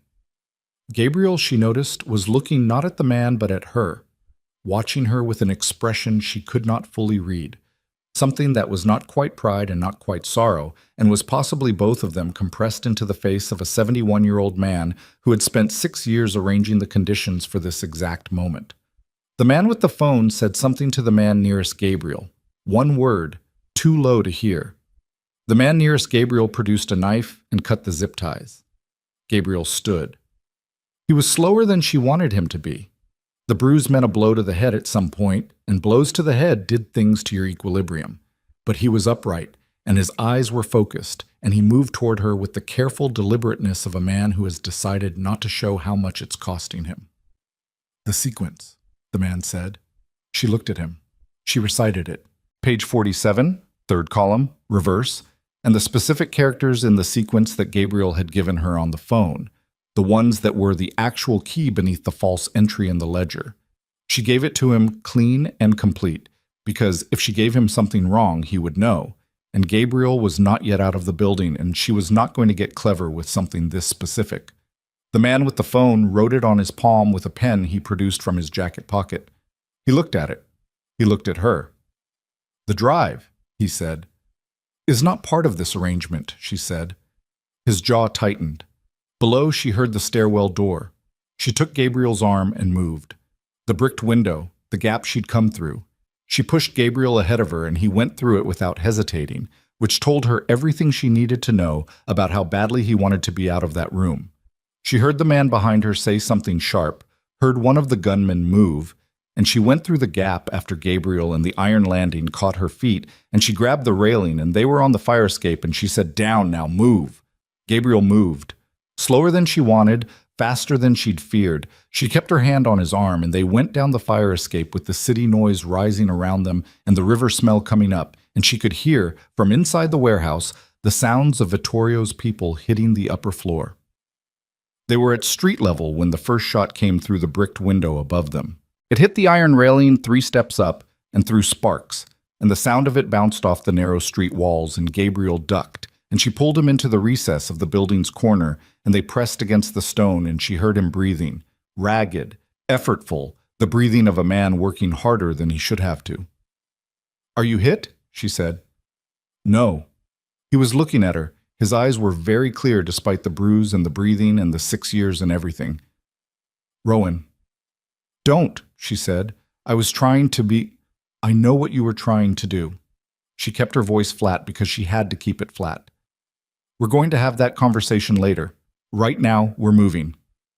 She looked around the corner. The street was still clear. The shot from above had not been followed by a second, which meant either they'd been warned off or they were repositioning, and neither of those things gave her more than 30 seconds.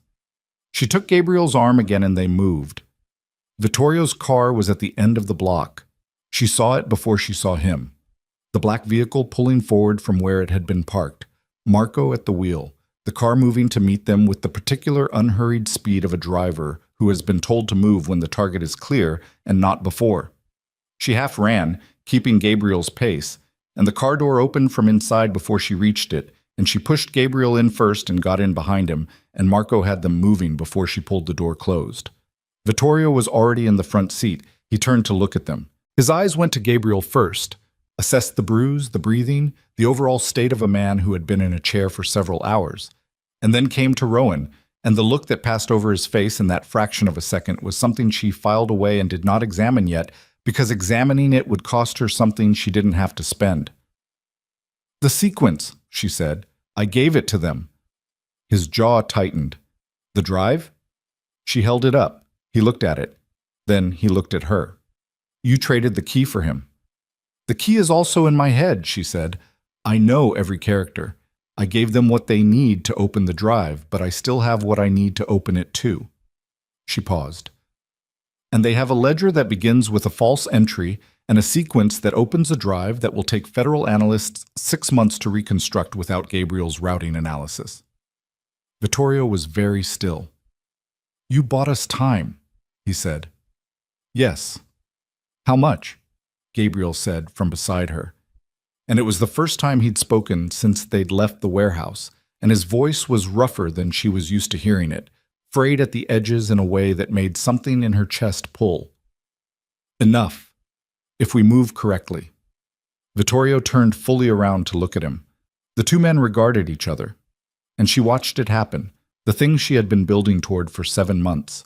The convergence that had seemed 6 hours ago in the warehouse apartment above the lake in Chicago, like it might actually be possible, and that had since collapsed and been rebuilt and collapsed again, and was now, in the back of a car moving through Lisbon at 11:40 in the morning, being reconstituted out of whatever remained. Gabriel Vall looked at Vittorio Moretti and said, "Your father was a good man. He didn't deserve what happened to him." The car was quiet except for the engine and the city outside. Vittorio said, "Did Hartwell kill him?" Gabriel held his gaze. "Yes." The word sat in the car like a stone dropped in still water, and Vittorio turned back to face forward and said nothing, and Marco drove, and Rowan sat between the two men with the drive in her hand and the sequence in her head and her grandfather's bruised face in her peripheral vision, and she felt the moment settle into something solid and irreversible. The point past which there were no more negotiations, no more arrangements, no more careful measured steps. Hartwell had killed Aldo Moretti. Gabriel Vale had just confirmed it in the back of a moving car in Lisbon. And Vittorio had gone quiet in the way that men went quiet when they were not done yet, but had become certain of what they were going to do. The drive to the airstrip took 40 minutes, and nobody said very much. Gabriel slept for 20 of those minutes, which was not something Rowan had planned for, and which undid her in a way that nothing else had managed to. The sight of him, upright in the back seat with his head against the window and his bruised face slack in sleep, looking older than she remembered and smaller, the way people always looked smaller when they weren't performing the effort of being themselves. She had known him as a presence her entire life, large, precise, the kind of man who filled a room with his attention even when he said nothing. And in sleep he was just an old man with a bruise on his face and hands folded in his lap, and she looked at him for a long time and then looked away because looking too long at something like that cost more than she had to spend right now. On the plane, Lev gave Gabriel water and something from a medical kit for the bruising and debriefed him in the quiet, methodical way Lev debriefed everyone. Not hostile, not gentle, simply efficient, extracting what was needed without unnecessary pressure. Gabriel answered in full, without hedging, in the voice of a man who had carried a secret for so long that the relief of releasing it outweighed the discomfort of the telling. Rowan sat across the aisle and listened and learned the part she hadn't known. The deal Gabriel had made with Hartwell's intermediaries had been simple and, in its way, honest. He had offered the ledger and his voluntary compliance in exchange for a guarantee that Rowan would not be targeted. Not immunity, not protection. Hartwell's word was worth nothing, and Gabriel knew that. But a delay. A window of operational inattention long enough for her to move. He had known, when he made the call, that she would come to the apartment. He had known she would find the drive. He had known, because he had trained her and knew how she thought, that she would not run, that she would come to the warehouse, that she would trade the sequence rather than leave him there. He had built a trap using himself as the bait, and it had worked. And sitting across the aisle from him at 30,000 feet over the Atlantic, Rowan felt something toward him that she had no clean word for. It was love and fury and a grief that hadn't fully arrived yet, all compressed into the same small space. She did not say anything to him for the first 2 hours of the flight. Then she moved to the seat beside him and sat, and he turned to look at her, and she said, "You should have told me. You would have stopped me." "Yes. That's why I didn't tell you." He looked at her steadily. The bruise had begun to go yellow at the edges, which meant it wasn't as deep as it looked. "Rowan, I have been running from this for 6 years. I have been watching you build what I built, learn what I learned, live the way I made you live. I was not going to let it end with you in that chair. It almost ended with you in it permanently." "Almost," he said, is a significant word. She looked at him for a long moment. Then she said, "He killed Aldo." "Yes." "How?" Gabriel's jaw moved. "A cardiologist on Hartwell's payroll. The drug they used presents as natural cardiac event. Aldo had a history of arrhythmia. Hartwell's people knew that. The cardiologist had treated him twice in the year before." He paused. "I didn't have proof of this when I disappeared. I had enough to be afraid and not enough to be believed. The proof came later, pieced together over 2 years, and it's on the primary drive. Vittorio needs to know that. I told him. In the car, he heard it, and he didn't. He shut down. He was processing, Gabriel said. He'll come back from it. She looked across the aisle. Vittorio was in the forward section with Lev, and from where she sat, she could see the back of his head and the set of his shoulders. Tight, contained. The posture of a man holding himself together with the deliberate effort of good structure. She had watched him, in the hours since the car in Lisbon, withdraw into the controlled remove that she now understood was how he worked through things that were too large to work through in company. He had not shut her out. He had shut everything out, equally, impartially, while he rebuilt what he knew into a shape he could operate from. She understood that. She had learned to do it herself. What happens now? Gabriel said. It wasn't a question. We go to Chicago, she said. We use what we have. The sequence is compromised. Hartwell's people have it. Hartwell's people have a sequence that opens a drive they'll need months to reconstruct without your routing analysis. And you're with us. She looked at him. And I have the drive. And Vittorio has people, lawyers, financial analysts, contacts in 3 federal agencies that Hartwell hasn't gotten to yet, because Lev spent the flight from Chicago running a parallel check on which investigators were clean. She paused. We have enough. We have more than enough. It won't be fast. It never was going to be fast. He looked at her. Something in his face relaxed. Not much, just a degree or two, the way a held thing loosens when it finally decides to be put down. You sound like me, he said. I learned from you, she said, for better and worse. He almost smiled. The bruise made it look difficult. Mostly better, I think. She reached over and put her hand over his, on the armrest. He turned his palm up and held it, and they sat like that for a while without talking, 30,000 feet over the ocean, while the plane carried them back toward the city, where everything had started with a shattered wine glass and a name that should have been dead. Chicago received them with the flat gray indifference of a Midwestern November, the lakefront iron-colored and choppy under a low sky that couldn't decide between rain and sleet and had compromised on both. They landed at the private airstrip at 4 in the afternoon, Chicago time, and by 5:30 they were in a building in the South Loop that Lev had arranged. A floor of a commercial office building, anonymous, with secure communications and the kind of conference room that had been set up in the last 3 hours, with the particular efficiency of people who did set up quickly and without questions. The next 6 weeks were the most organized thing Rowan Vale had ever been part of, and the most exhausting. Vittorio's lawyers arrived first, by 3 of them, senior partners in a firm whose name meant nothing publicly, but a great deal in the specific corridors where it needed to mean something. They were followed by a forensic financial analyst, a woman named Chen who was 50, compact, and had a way of looking at numbers that suggested she experienced them as physical objects she could arrange with her hands. She worked with Gabriel for 16 hours on the first day and came out of it looking like she hadn't slept, which she hadn't, and said to Vittorio and Rowan, "This is the most thorough financial evidence package I have ever seen. Whoever assembled it is extraordinary." Gabriel, who had been in the next room drinking his 3rd coffee, heard this and said nothing, but Rowan saw the particular stillness that came over him, the stillness of a man receiving something he had been waiting a long time to hear.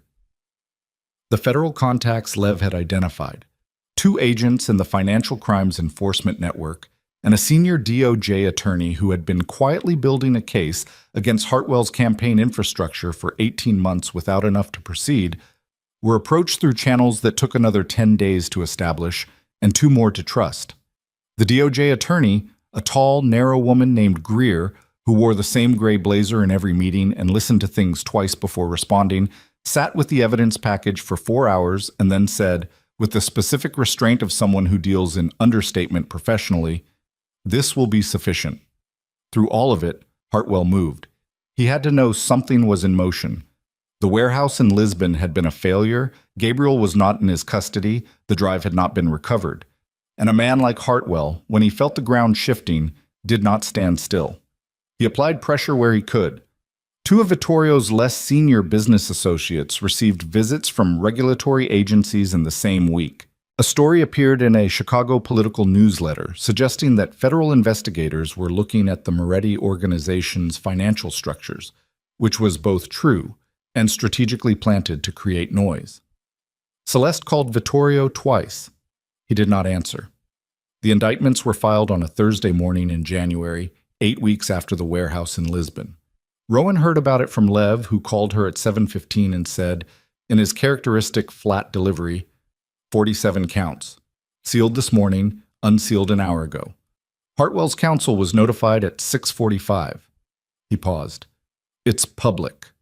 She was in the apartment they'd set up for Gabriel in Lincoln Park, a proper apartment, on a lease, under a name that was legally his after the documents Vittorio's people had prepared, the first legitimate address Gabriel Vale had occupied in 6 years.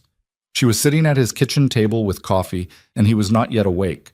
And she sat there for a moment after Lev hung up and looked at the table and the coffee and the thin January light coming through the window, and she felt something she did not immediately recognize because it had been so long and was so quiet.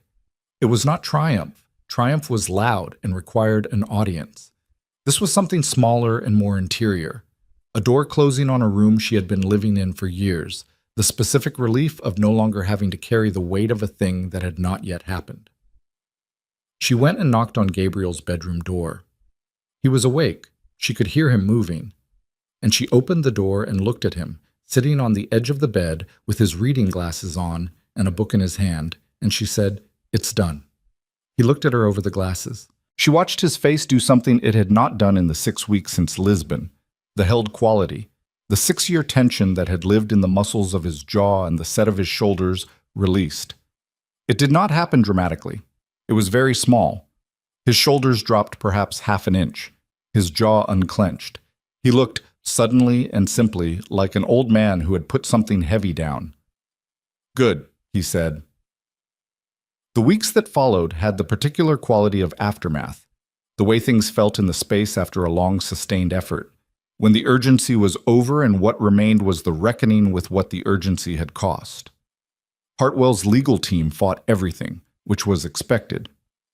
3 of his political allies issued public statements of support, then retracted them when the specifics of the financial evidence became clear. The indictments expanded. 47 charges became 61 when the DOJ attorney Greer identified 2 additional laundering channels that Gabriel's files had documented but that the original package had not foregrounded. 2 of the federal judges named in the evidence resigned. The 3rd attempted to have the case reassigned and failed. Celeste Hartwell gave one interview to a sympathetic outlet in which she described her father as a victim of political persecution and herself as a woman whose personal life had been weaponized by people with agendas. The interview was picked up and largely dismantled within 48 hours by journalists who had, by then, access to the financial summaries that the DOJ had released as part of the public record. After that, she stopped giving interviews. Vittorio dismantled the engagement formally through a brief statement issued by his legal team, which said nothing that wasn't necessary and everything that was. Rowan read it and thought about the velvet room and the wine glass, and the 40-minute drive through Chicago in the back of a black car, and all of the distance between that moment and this one, which was measurable in miles and weeks, and also in something that didn't have a unit. She saw Vittorio regularly through the legal process. Meetings, briefings, the procedural rhythm of an operation that was no longer covert, but was still coordinated. They worked well together in rooms, which she had expected. What she had not entirely expected was how the working well extended to the spaces between the work, the coffee and paper cups waiting outside the conference room, the way he read her silences correctly and didn't fill them, the conversation in the car after a late meeting when the city was dark, and neither of them had anything specific to say, and neither of them said it. She did not analyze it. She had learned from years of deliberate self-examination that the things worth having did not survive too much examination too early, that they needed a certain amount of unexamined time to become real before you looked at them directly. Gabriel saw it, of course. Gabriel saw everything. He said nothing about it for several weeks, and then said once, over dinner in the Lincoln Park apartment, "He's a serious person." She looked at him. "I know. Serious people are hard to be around." "I've had practice," she said, looking at him pointedly. He almost smiled. He was better than he had been, sleeping more, bruise long gone, the reading glasses that had seemed strange and elderly in the first weeks, now just part of how he looked. He had begun, in small ways, to inhabit the apartment rather than just occupy it. Books on multiple surfaces. A coffee maker that he had opinions about. A plant on the windowsill that he watered on Tuesdays. "What will you do?" he asked. "After." She thought about it. "I don't know yet." "You could stay in Chicago." "I could." "The waitress job is presumably no longer available." "Presumably." He looked at her across the table. His eyes, behind the glasses, were still very clear. The eyes of the man he had always been, sharper than the situation required, missing very little. "You spent 6 years learning to be someone else," he said. "It's not a bad thing to spend some time learning to be yourself again." She looked at him. "Who is that?" He picked up his coffee. "Someone worth finding out," he said. "Someone who is not afraid of much, and who is better at the hard things than she gives herself credit for, and who is, despite the circumstances that produced her, not hard. Not actually." He paused. "Your mother was like that. It was her best quality." She looked down at the table. She let herself feel it for a moment. The things she'd been holding at the edge of the 6 weeks, the full weight of everything that had been risked and almost lost and recovered. The warehouse in Lisbon, the fire escape and the iron and the sparks from the railing. Gabriel asleep in the car with his face against the window. "Don't do anything like that again," she said. "What you did in Lisbon." He was quiet for a moment. "I can't promise that." "I know." She looked at him. "I'm asking anyway." He held her gaze. Then he said, "I'll try." It was, from Gabriel Vale, the most he could honestly give, and she accepted it because she had learned, over years, to take what was honest over what sounded better. Senator Adrian Hartwell entered a federal courthouse on a gray February morning under the specific kind of cloud that came from the combination of 61 criminal charges and the knowledge that the evidence was airtight and the allies had gone quiet. He did not look at the cameras. He walked with the particular compressed dignity of a man who has spent decades in public life and is now navigating the last part of it in public in a different way than he'd planned. And whatever he felt, he kept it inside, because men like Hartwell had always kept things inside, and that habit did not leave even when everything else did. Rowan was not at the courthouse.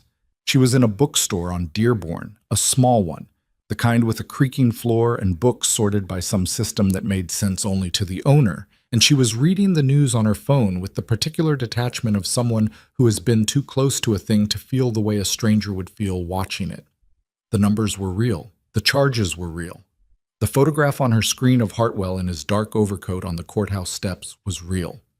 She put the phone in her pocket and went back to the book she'd been looking at, which was a collection of American short stories from the 40s, and she stood in the aisle of the bookstore reading the first page of the first story until the sentences stopped being words she was processing and became a story she was inside, which was the specific marker she used to know that her mind had come back to the present tense. She heard the door of the bookstore open and close. She heard footsteps on the creaking floor. Deliberate, measured, the specific weight of a particular person, and she did not look up from the page until the footsteps stopped beside her. Vittorio looked at the shelf over her shoulder. "Any good?" "I don't know yet. I just started." He reached past her and took a book from the shelf at random, a history of something, she didn't catch the title, and looked at the cover and put it back. "He went in an hour ago," he said. "I know. I saw." "Greer says the plea negotiation is off the table. He's going to fight it." "He would." She turned a page without reading it. "He's a man who has never not fought something." "It'll take 2 years, maybe 3. "I know." He was quiet for a moment. The bookstore settled around them, the particular hush of a room full of books, which was its own kind of quiet, different from other quiets. Outside the window, Dearborn was doing its Tuesday afternoon thing, indifferent and continuous. "My father," Vittorio said. He stopped, started again. "I've been thinking about my father." She waited. "He spent the last year of his life trying to do the right thing, quietly, without telling anyone, because telling someone would have endangered them." He looked at the shelf, not at her. "He was not a good man in the uncomplicated sense.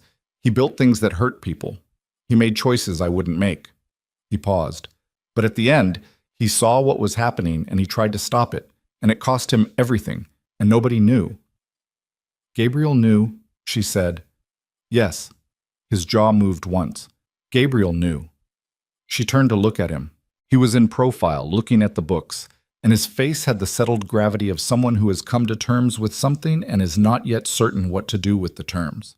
He was not a man who showed things easily. She had known that from the first night, from the way he had moved through the restaurant and the way the shutter came down. But she had also learned, over 8 weeks of rooms and coffee cups and cars through a winter city, that showing things and feeling them were not the same operation for him, and that the distance between his face and his interior was smaller than it appeared. "What will you do?" she said. "With the organization." He looked at her then. "Change it," he said. "What it does and how, not immediately, carefully." He paused. "There are people whose livelihoods are built on what my father built. I'm not going to burn it down in the name of cleaning my hands." He looked back at the shelf. "But there are things it does that it will stop doing, and there are things it could do that it doesn't. That balance shifts." "That's a long project," she said. "Yes. You'll need people who understand financial architecture." He glanced at her. Something in the glance had a quality she recognized now, the half-second of unguarded attention that he allowed himself when he thought something was worth the full weight of his attention. "Gabriel is currently between commitments," he said. "Gabriel," she said carefully, "is 71 and has been running for 6 years and wants to water his plant on Tuesdays. He could consult from a distance. You could ask him." "I intend to." He paused. "I'm asking you first, because if you think it's a bad idea, I'd rather know before I've asked him." And he said yes, and then you're furious with me. She looked at him. The particular thing about that sentence, the specificity of it, the fact that it assumed she would still be in a position to be furious with him, that it assumed a future in which her opinion of his decisions was something he factored into his decisions, landed quietly in the room between them, the way things landed when they were not dramatic but were true. "It's not a bad idea," she said. He nodded. He reached past her and returned the book he'd taken from the shelf. His arm was close enough that she could feel the warmth of it, and he didn't move immediately after the book was back, and she didn't move, and they stood like that in the aisle of the bookstore on Dearborn for a moment that was not long but was not short. Then he said, "There's a room above this bookstore. I looked it up when Lev told me this was where you'd be. The owner rents it." He paused. "He uses it for reading groups, but it's empty on weekday afternoons." She looked at him. "Why are you telling me that?" "Because I thought we could go up there," he said, "and not talk about any of this for a while." She closed the book in her hand, set it on the shelf. 47 charges became 61, she said. "Lev's next briefing is Thursday. Gabriel needs a follow-up meeting with Greer's office sometime in the next 2 weeks." "I know." "There's still a lot left." "I know." He held her gaze. "That's why I want an hour that isn't any of it." She looked at him for a long moment. The bookstore creaked around them. Through the window, the gray February sky was doing what gray February skies did, and the city was doing what cities did, and somewhere across town, Adrian Hartwell was sitting in a room with his lawyers building a defense that would not be sufficient.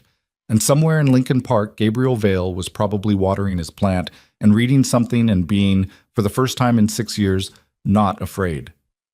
1 hour, she said. 1 hour, he agreed. The stairs to the room above were narrow and steep, and the room itself was small.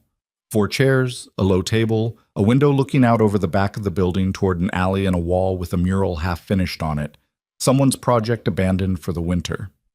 The afternoon light came in flat and pale and without warmth, but with a quality of honesty that late winter light had, the quality of a light that wasn't trying to make anything look better than it was. They sat. Not close, not far. The way 2 people sat when they'd stopped calculating the distance. Outside, the city moved through its Tuesday, indifferent, continuous, unaware of the specific weight of the room above the bookstore, or the 2 people in it, or the months of wreckage and reconstruction that had produced this particular quiet. She did not talk about Hartwell. She did not talk about the next 2 years of proceedings, or Gabriel, or the organization Vittorio was going to change from the inside, or what she was going to do when the active part of all this was over and she had to decide who she was outside of it. She talked about the short story she'd been reading. He talked about a restaurant in Lisbon he'd been to once, years ago, that had changed since then. She asked about his father, not about the death, just about the man, what he had been like in the years before things went bad. And Vittorio answered without the shudder coming down, without the controlled withdrawal, just answered, quietly and in some detail, the way a person answered when they felt like the answer would be held correctly. An hour passed. Neither of them acknowledged it passing. When the bookstore below them went quiet, the owner's footsteps going back toward the front, the late afternoon settling, Rowan stood and went to the window and looked out at the mural on the alley wall.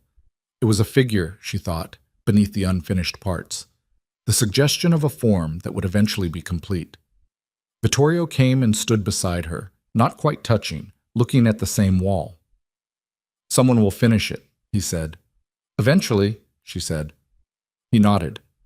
They went back down the narrow stairs and into the bookstore, and she bought the collection of short stories, and they walked out onto Dearborn together into the February cold, and the city received them the way cities received everyone, without ceremony, without judgment, without particular interest in where they had been or what they had endured to get here. They walked north. No destination, no agenda, just the direction the street pointed, and the cold and the sound of Chicago doing what it always did. After a while, she felt his hand at her elbow. Not taking her arm, not a statement, just a hand at her elbow in the cold, the specific warmth of a specific person choosing proximity over distance. She did not move away from it. A woman had thrown a wine glass at her in November, in a room full of powerful men, and had told her to kneel, and she had said no, and everything that followed had followed. The charges were real. The evidence would hold. Gabriel was asleep in Lincoln Park on Tuesday afternoons. The dead were accounted for. What remained was not a story with a clean ending. What remained was Chicago in February, and a man whose hand was at her elbow, and a book in her pocket, and the long ongoing work of becoming whoever she was going to be next. She had done harder things. She kept walking.